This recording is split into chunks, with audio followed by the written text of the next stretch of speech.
Hey, what's up you guys? Wow, hi, hello, welcome back to my channel. My name is Nicole. If you are new here, thank you so much for checking out my channel. Make sure to share, like, comment, and subscribe, and also hit that notification bell so you're notified every single time that I upload, which will be every single Friday. If you are returning to my channel, thank you so much for being here. I was gonna read a certain story, but Lois Lane actually just uploaded it. I want to say it was like yesterday, and I was reading it a few days ago on Reddit, and I thought that it was really good, but I don't want to upload it if she just uploaded it, because, you know, content. So, yeah. So we'll give that one a little while, but today we're going to read a story called A Disturbing Interview with a Patient at the Psychiatric Hospital I Worked For. This one was really creepy, so I thought I wanted to share this one with you guys. Hi, I've never submitted anything to the site before, and I'm using someone's account in order to do so here. I considered writing it for my regular medical blog, but somehow this doesn't fit on there. Firstly, because I'm not supposed to post personal casework on it, and secondly, it just doesn't seem like something that would be appropriate purely from a medical standpoint. Okay, you're probably wondering when I'm going to get to the point, so here it goes. I'm a psychiatric doctor, and I always wanted to study human behavior ever since I was a little girl. Most other girls my age were into makeup, Barbie dolls, and fashion. I was always more fascinated by studying the darker side of human nature. With documentaries, books, and as many medical journals as I could get my young hands on, I was different. It was kind of fate that I'd end up in this profession. After many years spent at medical school, I wanted to specialize in mental health and the many disorders that we know about, and some that have only recently been discovered, even though we know they've always been around. One of my many training experiences was to sit in on interviews with people having mental episodes or who had been flagged up as having possible MH issues. These were useful and illuminating. I see a lot written down and broadcast on television shows that really hurt the plight of people suffering with mental disorders. Words like psycho or whack job really make me cringe, as do portrayals of people with things like multiple personality disorder being serial killers. It's a complete false depiction, and the facts show that the overwhelming number of people with such afflictions are not violent. Anyway, I digress. I graduated, I got all my qualifications, and I began work as a psychiatric specialist 8 years ago. I had to put up with some sexism to get to the top, but I did it. I take pride that I managed to shove a whole load of misogyny up its own toxic asshole. I take even more pride, though, that I've managed to help dozens of people suffering from the worst kind of mental issues. Unfortunately, we can't help all people, and some, tragically, are beyond any help and have to be committed for the rest of their lives. Thankfully, that's not too many these days. We've come a long way with respecting people with mental health problems, and we have better ways of treating people and managing conditions than ever before. It is my belief that we will continue to progress in this area. Back to the subject matter of this post. A lot of my work involves building relationships with people who are proving difficult to diagnose or to communicate with. This can take years sometimes. The longest such case took me 5 years. This case involved a man in his late 20s who had killed his infant son before being sent to psychiatric care after being found unfit to stand trial. He believed he had been possessed by a demon who had haunted him since he played with a Ouija board in high school. He said he had managed to resist doing more harmful stuff this demon was telling him to do for a few years. But when he got married and had a child, he said he'd have periods where he would black out and the demon would take over. This is an absolute no-no, but I'm going to use the power of anonymity to publish this little excerpt from one of our one-on-ones after I reviewed the tapes I still have. Me. Good morning. How are you feeling today? Patient. Not good. I'll never feel good again. If I could, I'd have offed myself ages ago, but you guys won't let me.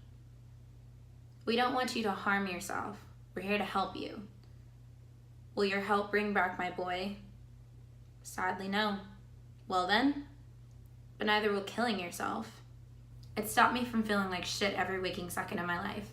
Those people out there, the ones demanding I get tortured and the death penalty, and every other horror that you could think of, I'm on their freaking side, you know. I want anyone who did that to a little boy strung up and taken out. That would be justice, right? Would it? I'm against the death penalty. And you obviously don't have kids. No, I don't. You're right. If you did, you'd know. It took you years to even acknowledge that your boy was gone. We're making progress, even if it doesn't feel like that to you. Your anger, your hatred of yourself, that's natural. You didn't always have that. You weren't always acting natural. You're right. It doesn't feel like progress. I don't expect it to with what's happened in your life, and you can't expect to have a couple of therapy sessions, then life can go back to normal. I'm afraid it doesn't work that way. Therapy? That's what you call this? I call it making me relive the worst day of my freaking life over and over again. So you and your doctor friends can get your kicks and maybe some kind of award from your medical friends at Nutjob Monthly. Now that's not very fair. Life isn't fair. Tell my son that. You don't have to talk. We can end this session now. Would you like me to call the orderly? I'm still gonna feel shit whether I'm behind this desk or locked in my cell. I may as well play along. F it. Okay, but only if you're comfortable with going ahead. Okay, on a scale of 1 to 10, with 10 being the most, how bad have your encounters with it been the last month? It? You mean the satanic thing that's haunted me most of my life? Yes. 1. Actually, I'd say 0. So you have no visions, no voices, no blackouts. No, they got less and less frequent after the death of my son. I know this is a sensitive subject, and tell me if you're not comfortable continuing at any point. Would you say that your son was a focal point of its activity? It would. When I was a teenager, it was just appearing in the corner of my eye or making me think about cutting myself. Things of that nature. Did you ever speak to it directly like we're doing right now? I know you think I'm a psycho, right? I think you're a troubled man. I'm just trying to help us both understand what lies behind the trouble. Trouble? You make it sound like a debt I can't pay, or a flat tire when I need to start a journey. I don't mean to trivialize things. Despite all the pills, the doctors, the hospitals, the tests, I know something real was going on. Something big. Something effed up. You must have been terrified. At some points I was. It went from mischievous thoughts to thoughts of harming myself to thoughts of hurting others. It seemed so appealing when she talked to me. I've probably said too much. You're in total control here. You can't say too much or too little. Well, I've gone this far. Yes, she, the demon thing, was definitely female. Did she have a face? Not always. Like, to begin with, it was a voice in my ear when no one else was around. Sometimes it'd be a voice, it'd be a thought that I'd never think of by myself. Then later on, I'd be in a place or doing something that I couldn't remember actually setting up. So it was a female voice. Was it always the same voice? Oh yes, the same gentle voice, like a young woman. When you did see her, did she look like a young woman? Yeah, a young face anyway. You just used to see her face. This is effed up. What is? She appeared as a nun. Okay, did you have an aversion to nuns at the time? A what? I mean, did you have a fear of nuns or anti-religious things? Not really. I didn't give a crap about religious things in general. Still don't. So this wasn't like a subconscious thing that your mind had latched onto. No, she was just there. She was real, damn it. Okay, just trying to go through all the possibilities. You can go through whatever psych mumbo jumbo you want, lady. This thing was real. She killed my son. How often would she appear to you? First few years, not much.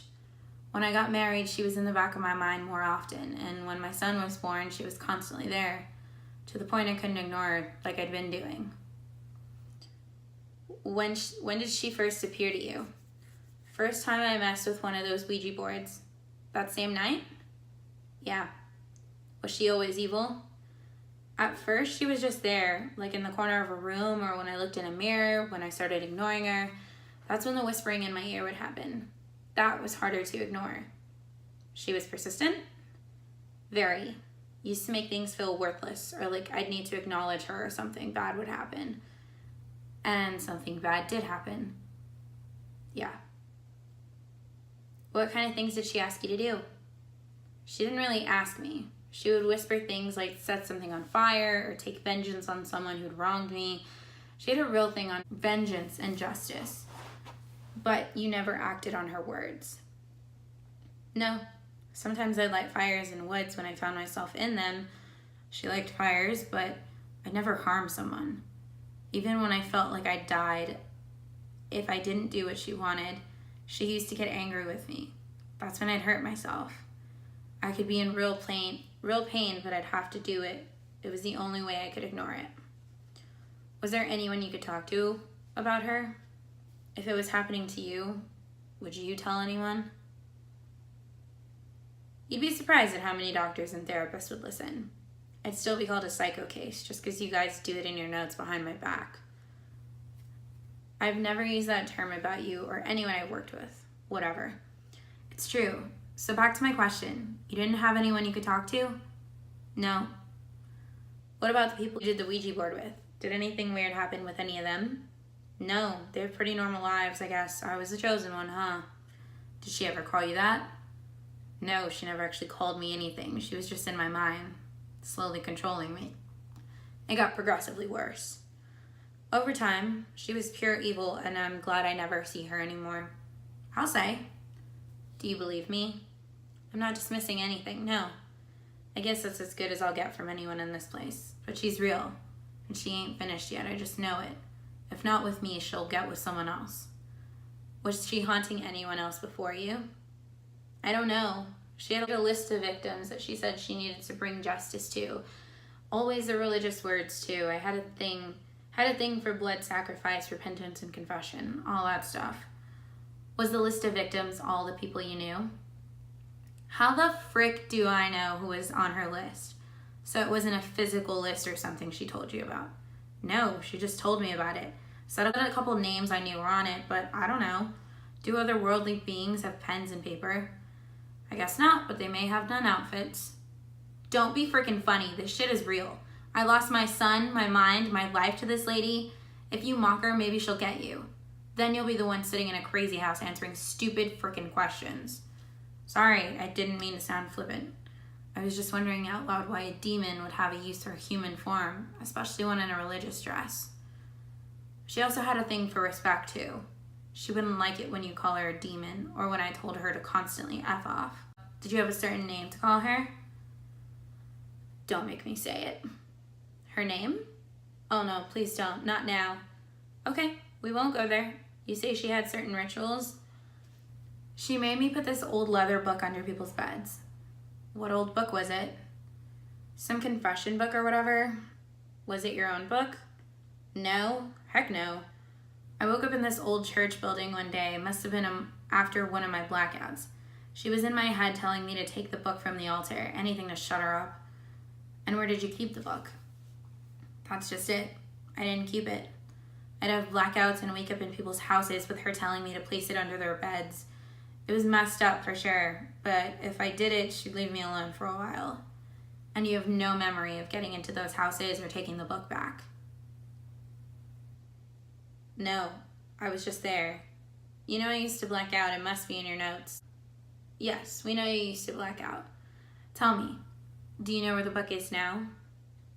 I never tell my secrets. You don't. You think you're a good person, don't you? I'm not the judge of that.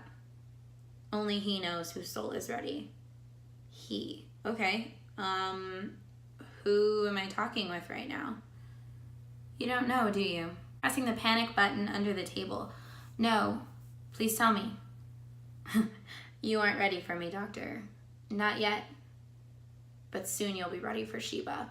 The patient lunged at me across the table, screaming while trying to strangle me, just as the help came through the door, dragging the patient off me. Interview was suspended. Unfortunately, that particular patient couldn't be helped any further and regressed to a shell of a man refusing to eat and rocking on the floor in his room. Now, after reading through that transcript, you may have been under the impression that was the disturbing interview I mentioned in the title. It wasn't. The most disturbing one had came 6 months later after that incident. It involved a 10-year-old girl whose parents had died in a house fire that police had determined was started by the little girl. She was brought under our care as a possible mental health case after police reports and many psychiatric evaluations. Hi. Hello, miss. I remember you. That's right. We've spoken several times, haven't we? Yeah, you're nice. You get me orange juice and candy. Guess what? What? I've sneaked in some candy right now. Oh, thank you. Thank you so much. That's okay, sweetheart. Now, I was wondering if you had some time to talk to me or do any more drawings. I like drawing. What's your favorite thing to draw? The sea and ponies. I like ponies. Do you want to draw me one now? Can I draw something different? Of course. Anything you want. Anything? Yes. I don't want to draw that. Draw what? She says I have to draw my mommy and daddy, but they aren't here anymore because of the fire. Who's saying that, sweetie? The lady in black. She always stands in the corner of the rooms here. I didn't used to like her, but I think she's nice. She's told me she's left a gift for you at your home. Can you draw her? You said I could draw anything? Yes, of course you can. I want to draw a pony. Okay, draw a pony. Draw a pony at the seaside. Yay! I thought nothing more about the mysterious lady the girl mentioned until I got home. At night, I headed upstairs to go to sleep. My cats, as usual, were taking up the bed. I shooed them off so I could get into bed after a long day. In moving the covers, I knocked my glasses from the bedside table to the floor. I bent down to pick them up. That's when I noticed the object under my bed. It was an old, black, leather-bound book with a golden cross embossed on the front. Underneath that, there was a child's drawing of a pony at the seaside. Y'all, I really just got chills. Oh my god. Okay, thank you guys so much for watching. I actually really like that one. There's other stories that I really want to read for you guys, but those are really long, so I thought I would just give you guys this one for today. I'm sorry it was late. I've been practicing Fortnite all week. So then when I stream, which you can probably see my little setup back here, it's like off camera, but when I stream, I want to be like actually good at it. So if you guys want to watch any of my gaming streams, you can follow me at twitch.com/NicoleMoonYT, and you will see that right here. Again, that is twitch.com/NicoleMoonYT. I hope you guys have an amazing week, and I will see you guys in the next video.